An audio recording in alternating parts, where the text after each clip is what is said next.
Welcome to the Noodle Podcast. We are Kate and Max and we love noodling and what we've learned by accident.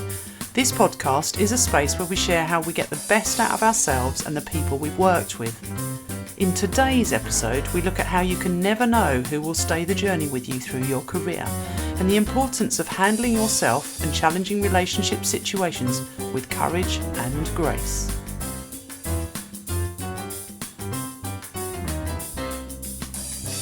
Okay, so welcome back. Yes, welcome back, Kate. Carrying on with our conversation about relationships because it's huge. Mm-hmm. And we were talking about trust in relationships, weren't we? Yes, so should we start with lack of trust? Yeah. Or broken trust? Or what happens when it all goes wrong. Actually, so I wanted to tell you about a story I heard quite recently about someone who she's relatively experienced, but she was asked to take on a team, all of whom were older than her. Okay. And this is part of a restructure. There's a lot of who got what job, why, some noses out of joint. And in the very first team meeting, all virtual, that she took, she got quite a grilling. And to the point where someone said, well, why should we listen to you? She's the manager now. How old are you anyway? And she conducted herself, I've heard from other people, she conducted herself pretty well, but inside she was like, what the hell? And for her, it's very difficult for her now to trust that that team isn't just a bunch of moaning minis who are out to get her. And that is not getting off on the right foot, is it? No. So everyone has a responsibility about how to handle a relationship. But what happens when you get that kind of herd mentality? Oh, yes. Everyone groups together and like, well, I'm not listening to that. And poor thing. Yeah, tough. But then sometimes groups do that, don't they, to test. Mm-hmm. You know, we've certainly been there, haven't we, where there's a cycling through of the manager. 7 months on, there's another one. Yes. 6 months later, there's another one. And you're like, wow, okay. And each one turns up and says they're going to do the amazing new shiny thing and we're going to do this. And everyone goes, heard that before. Yeah. And then, yes. And so it's not so much that it's about you, is it? It's about that group's experience that's meant that they need to share that with you. But in the moment, it can feel like it's you. Oh, completely. You weren't there for the history of three other managers who did also the same thing. You really believe that you're the one that's going to come in and fix it.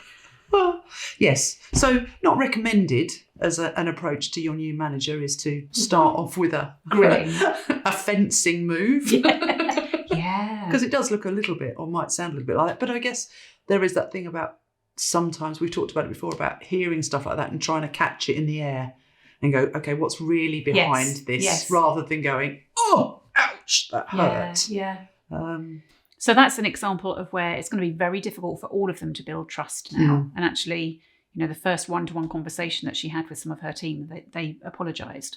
Oh. How they've been. I think everyone regretted that. So what's the flip side? Well, have you got a nice example of where trust in a relationship has been developed and then gone on to something else? Well, yes. I mean, we only have to think back to starting business together. Yeah. Yeah. So our first client was somebody that we had worked with in the past and were still in touch with, still had a good relationship with, who'd left the organisation. Yeah. And at the point that we were continuing that relationship, we had no idea we were going to set up in business together.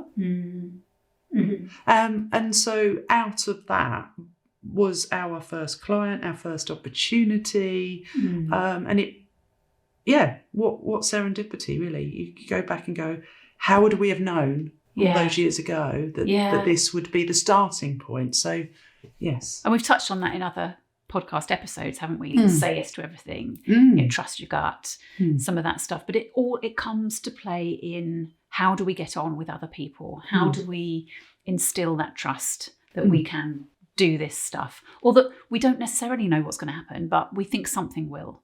Do we like you and we know we might do something together in the future? Yes. There's another one. Come on, there is another one that we've got. You're sitting on an orange sofa. Come on, what's the... Oh, yes. So Noodle came out of the fact that we were being asked to maybe film what we do in a workshop and do like a 15-minute version of it. And so the person who was asking us to do that kind of gave us the impetus to try it out. At first we were a bit resistant. Yes. Then we're like, why don't we give it a go? And then from that we realised we could do this. And the trust thing there, I think, is the fact that trust was already in that relationship, that she knew what she was talking about. She was pushing us to challenge the way that we approach things. And we trusted her that what she was talking about and her clients that needed it, that it would work. Yeah. Yeah. And from there.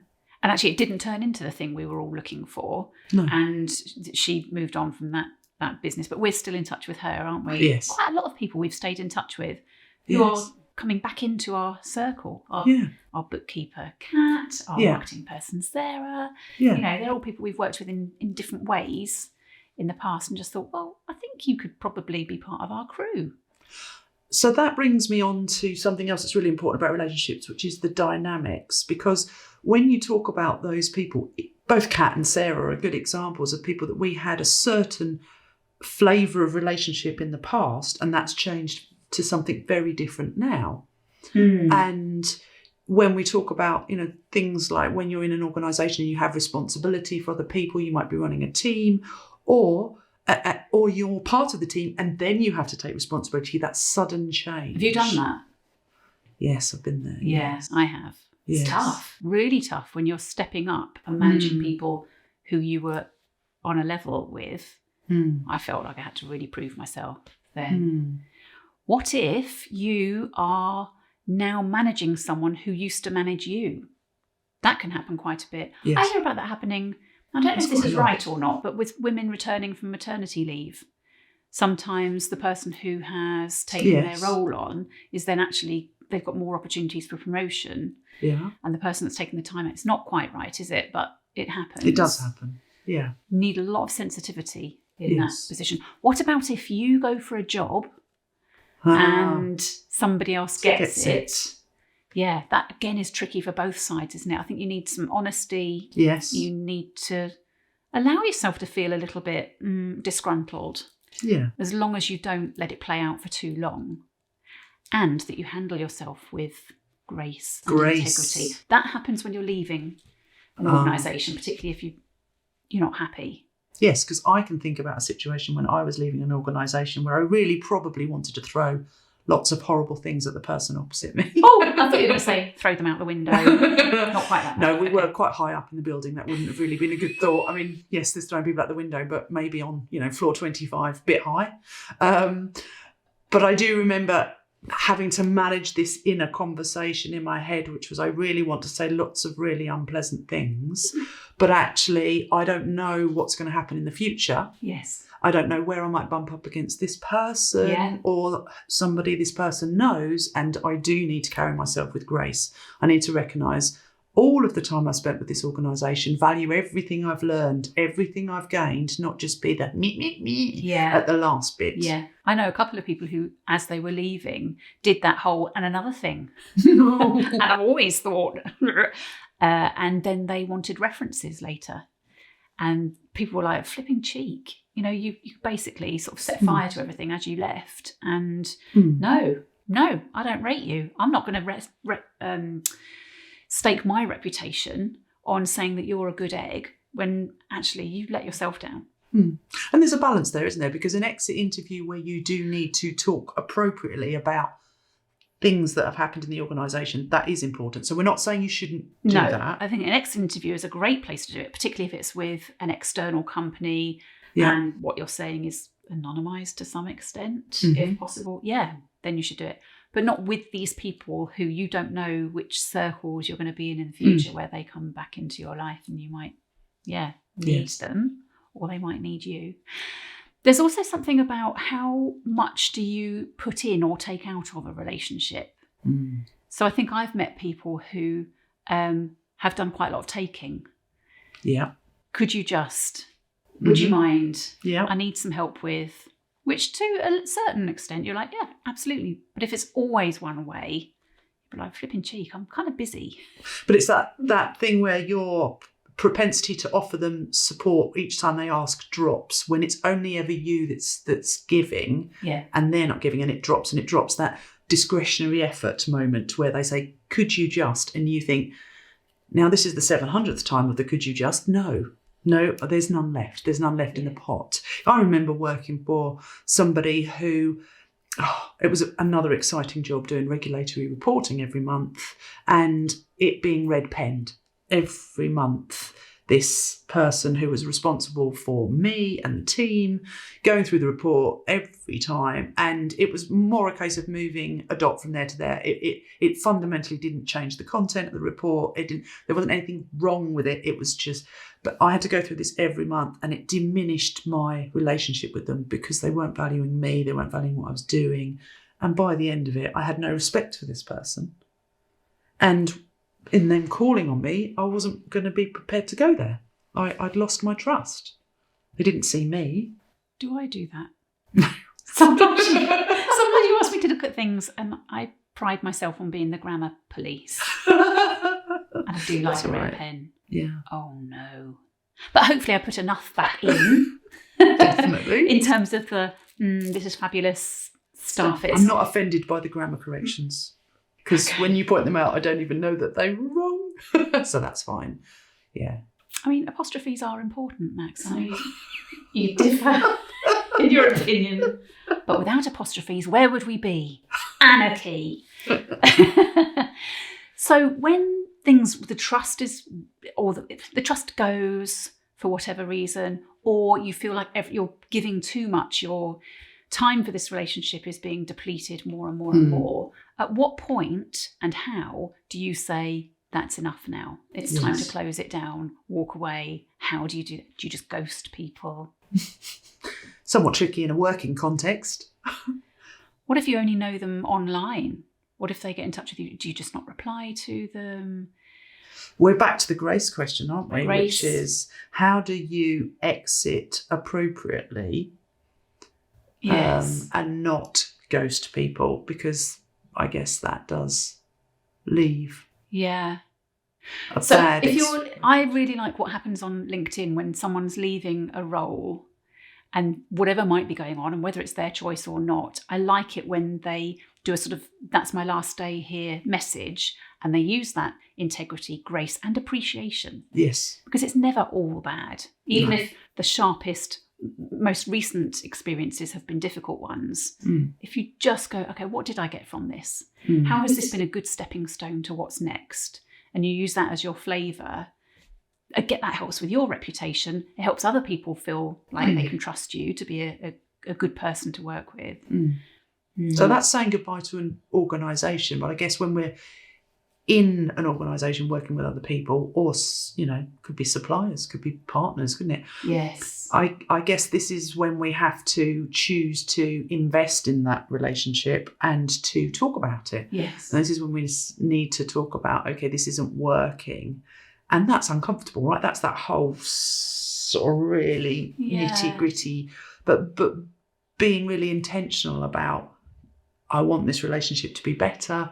We need it to be better. I am noticing that. But so it's really worth thinking about it, planning ahead, but having the conversation and not doing it in front of a crowd. Yeah. And being adult about it, I think. So not kind of just shying away from it, not trying to be, not overdoing it either. We pitch for work that we don't get. I'd much rather hear from someone saying it's not quite right, or you're not right for us right now, but thank you. Good, fine, we can all move on. I'd much rather that than hear nothing and wonder what the heck happened there, or for them to even pretend that something's going to happen and then it never really comes to pass. Let's just be honest about it. I remember working for somebody where the dynamics in our relationship, only at certain times we couldn't quite work out what it was, didn't work, and we would be getting really scratchy with one another. And her and I sat down. I remember it getting to that stage where it was like we were starting to avoid one another when she was my line manager, and it was like, this isn't good. And so we sat down, and actually she was feeling the same as I was in a different way, because obviously she had responsibility for me. How did you approach that conversation? Did you say, we need to talk.